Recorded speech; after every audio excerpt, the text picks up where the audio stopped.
আমাদের গাড়ি এখানে এসে সর্বশেষ এখানে থেমে গেছে। এখান থেকেই যারা বোট নিয়ে আসছেন বোটগুলো নামানো হচ্ছে, তারপরে বিভিন্ন প্রান্তে বোটগুলো ছুটে যাচ্ছে। আমাদের বোট এখানে নামানো হবে ইনশাআল্লাহ।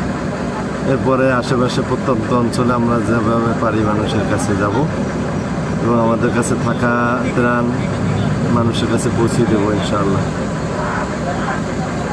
আপনারা দেখতে পাচ্ছেন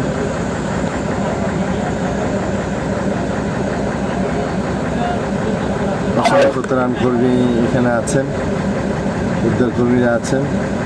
তো সবাই হিমশিম খাচ্ছে, এত পরিমাণ পানি, সবাই অসহায়। আসলে বাস্তবে চোখে না দেখলে বোঝা যায় না। এটা সেনাবাহিনী, নৌবাহিনী, হাজার হাজার লোক নামলেও এটা এত সহজে সমাধানযোগ্য না। একমাত্র সমাধান হলো পানি কমে যাওয়া।